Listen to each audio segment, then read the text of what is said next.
Hi guys, and welcome back to my channel. This week I will be doing reading thrillers all week. I'm not sure how many books I'll get through. It just depends. It is Monday, July 3rd, so I do have the 4th off tomorrow since it's the 4th of July. So I could read all day if I really want to. I'm not exactly sure what my plans are for tomorrow, so we'll see. I'll probably fit in reading. So basically I am just going to do a week of reading straight thrillers.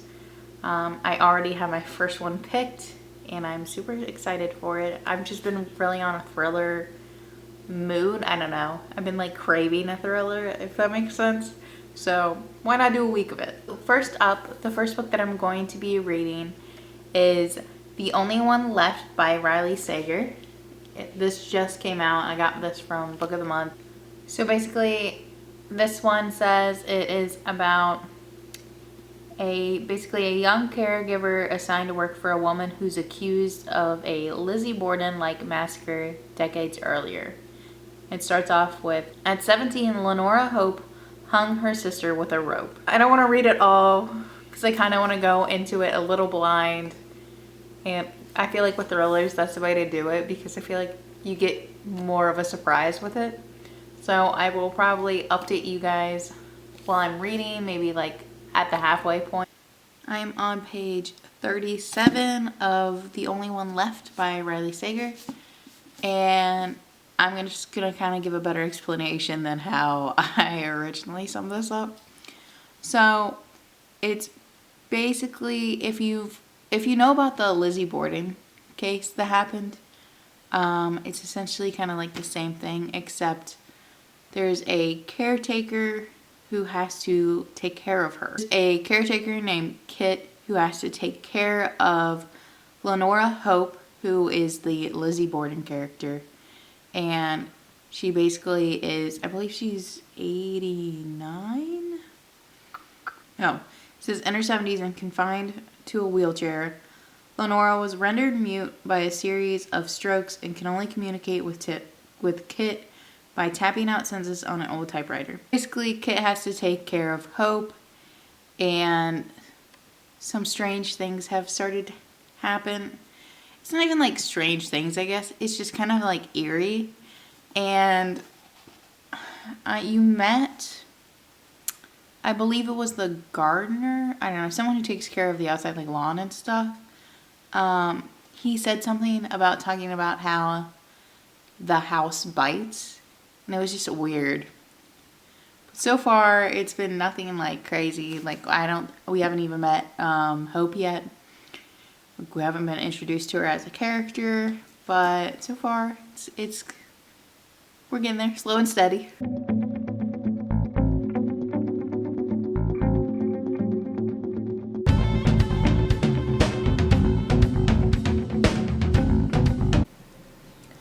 So it is Wednesday, July 5th.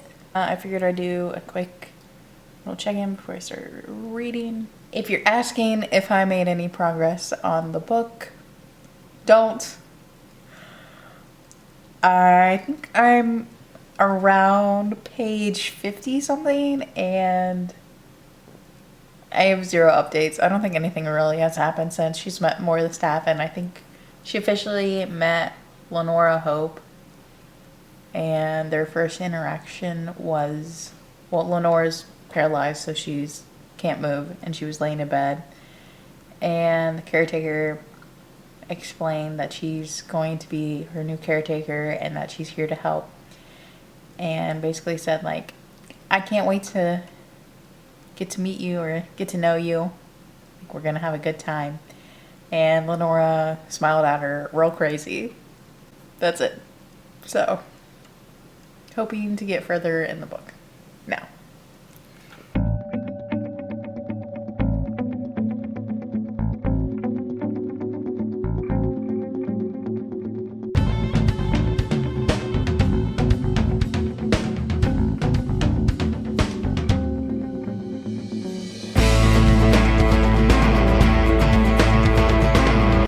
What you doing, pup? Today is Thursday, July 6th, and it's like 2 p.m. And I have finally finished The Only One Left by Riley Sager. I finished this book. I literally just finished it. I really like the colors of this cover. Makes me very happy. So my final thoughts on this book. I think you should definitely go into it with literally no background knowledge on it. So I will keep the details and everything to a minimum. I will say, so this is listed as like a thriller, and don't get me wrong, like the last 100 pages probably, it picks up the pace, but I think I would classify this more as like a kind of like a cozy mystery. Like it's very slow paced. However, when stuff finally starts to kind of unravel and the twists start hitting, oh my god. I spent a majority of this book so confused because the second I thought I knew what was going to happen or had an idea of what could happen next, or who I thought what the total of the event was, whatever, it would just go so like left field on me. Like, I don't know. It would just take a turn and I was like, what? What do you mean? Like, what is happening? That being said, I did not guess the ending at all. In a way, I guess I did, but it was not because it was not the exact person I thought it was going to be, but a factor was contributed by that, we'll say. Yeah, just completely, so many twists. Like, I feel like when you think you have it figured out, you in fact do not. And even at the end, when there was like, I don't know, 20 pages left, and I was like, okay, they've like literally laid out, like, they're explaining everything, and all the twists are starting to make sense, whatever. Wrong. There's still more coming for you. So yeah, I did finish this, and I did thoroughly enjoy it, even though the pacing was slower. I liked that I couldn't guess the correct ending, and this is probably my new favorite from Riley Sager. Before, I really liked Lock Every Door. Then the last one, that book of the month, came out with him. I don't remember the title. The last book that I read by him was The House Across the Lake. That one was alright. I think I ended up rating it 3 stars. It was okay, but this is definitely my new favorite. I rated it 5 stars. So we are starting this video off on a high note. The next book that I'm going to read is Something in the Water by Catherine Steadman. I've had this on my TBR for a while. I think I bought this, I want to say 3 years ago, maybe 2 or 3 years ago though. It was a Reese book club pick. I also really like the cover. Should I be reading this before I go on vacation where the ocean is at, when it's called Something in the Water? Probably not. However, I'm going to anyways because I want to get it off my TBR. I'm really trying to get this physical TBR down a little. So I will go ahead and read there's only just like a little paragraph on the back, so that's what I'm just going to read to you guys. Personally, I think going into thrillers blind is the way to do it. So I'm only going to share the blurb on the back, and that's it. And that's all I will know as well. It says, Aaron is a documentary filmmaker on the brink of a professional breakthrough. Mark, a handsome investment banker with big plans. Passionately in love, they embark on a dream honeymoon to the tropical island of Bora Bora, where they enjoy the sun, the sand, and each other. Then, while scuba diving in the crystal blue sea, they find something in the water. ... I have literally heard nothing about this book. I'm sure I did when I bought it, but I don't remember a single thing. So we're going into this very, very blind.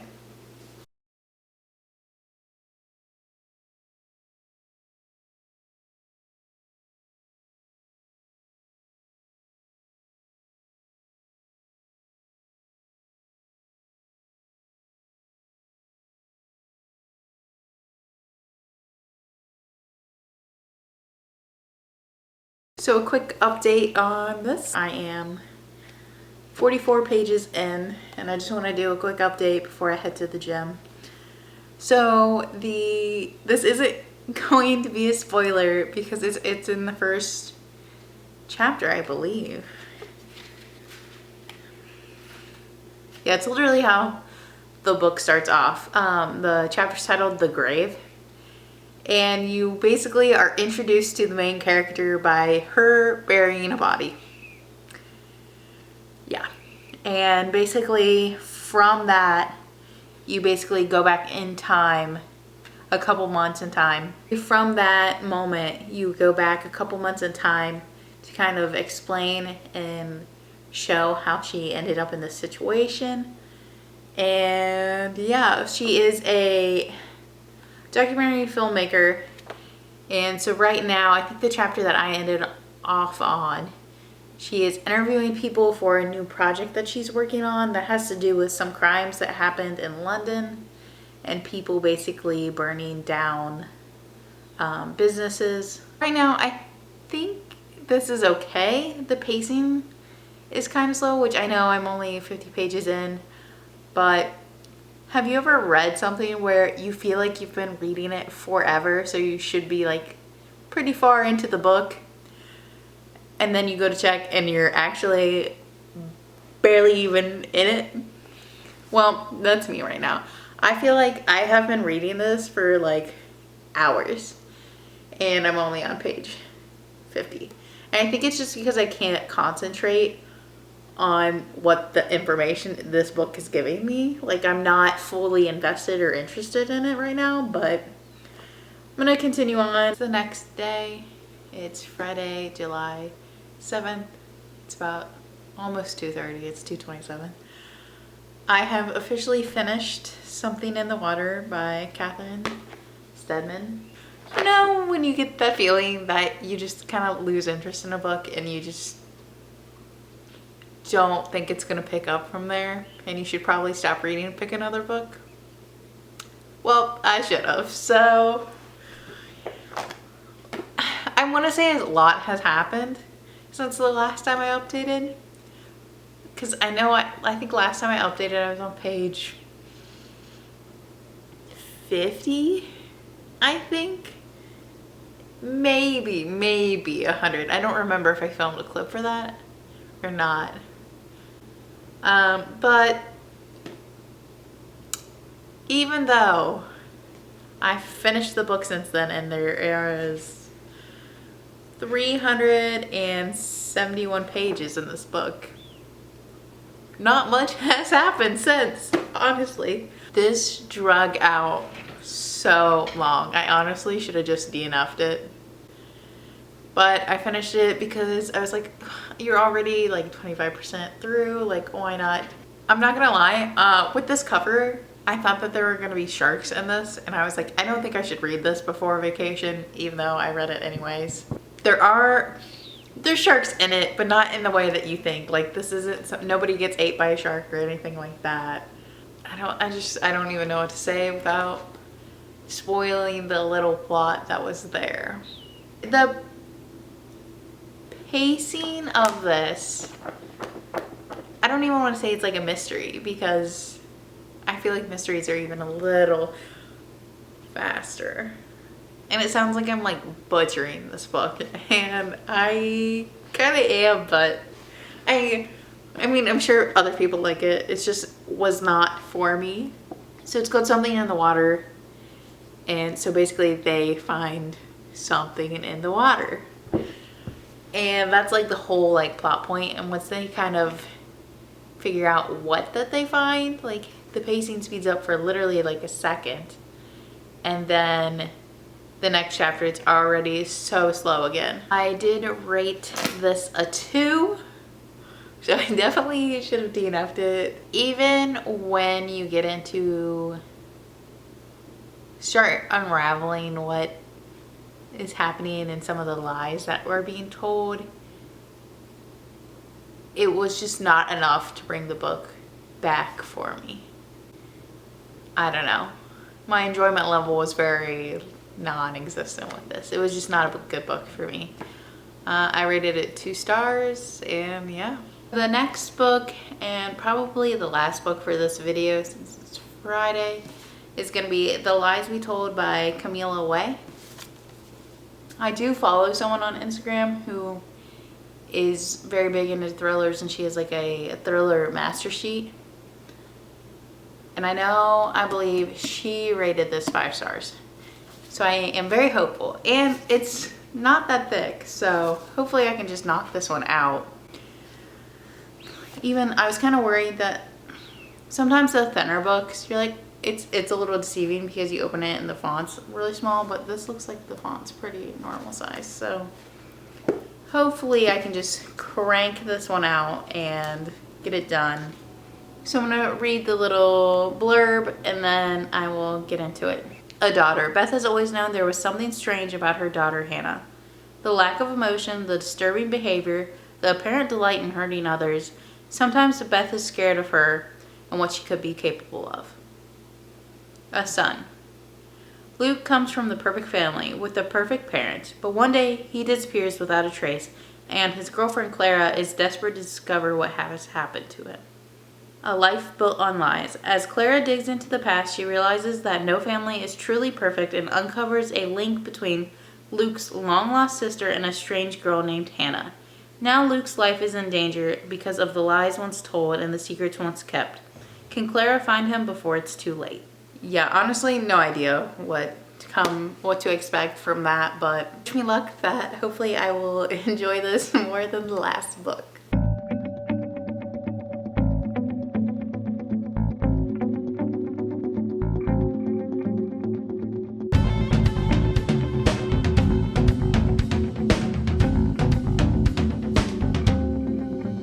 So it is officially Tuesday, the 11th.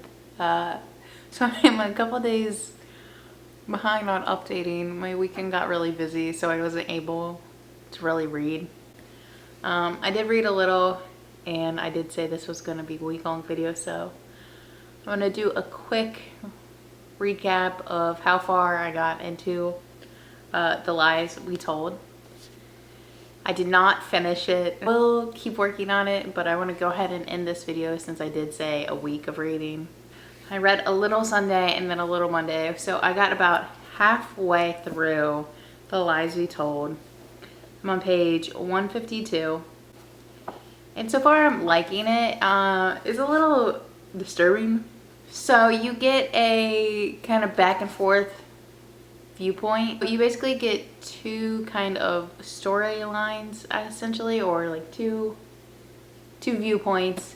One is the past and one is the present. The past one is a little freakier than the present, at least at the moment, because it is talking about how the past viewpoint is talking about this wife who she's been trying to have children, and by the time her and her husband finally are able to have a child, as the kid's growing up, the girl is showing signs of basically being a serial killer.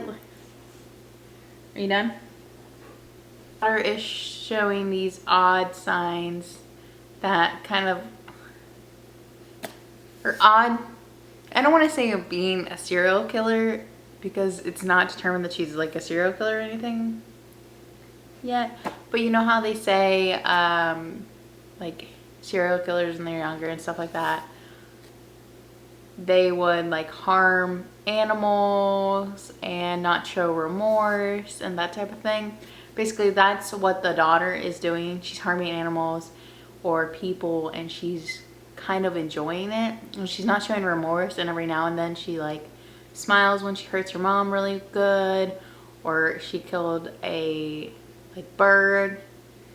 So that's kind of the past viewpoint right now, halfway, and we're progressively seeing how it gets worse as she gets older. And then the present viewpoint is this girl's boyfriend is missing, and she is basically trying to figure out where he is and what happened to him. And there have been some mysterious emails that I guess were sent to him, so we're kind of unraveling that mystery. Overall, I am really liking this. It's definitely like taking me a little bit longer to read because I feel like anytime I read something that's a little like, oh wow, she really enjoyed hurting her like mom and stabbing her or something like that. Like, I'm like, okay, I need a moment to like go read something happy for a minute. I am enjoying it though, and I will continue on and finish it for this month.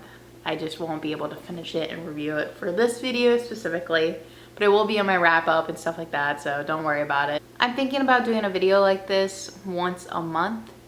Not necessarily thrillers every time, but maybe picking a different genre or like even sub-specific genre categories like dark romance or like Jumpy Sunshine trope, or even horror books like based on true stories, stuff like that. I think that would be a really cool video, so I might look into that. If you have any ideas, or if there is a genre or subgenre, whatever, that you want me to do a video on reading for a week, let me know in the comments and I will happily do it. Made it this far in the video, thank you for watching. Don't forget to like, comment, and subscribe. It really does help me out and kind of boost this channel a little bit. And I will see you guys in the next one. Bye.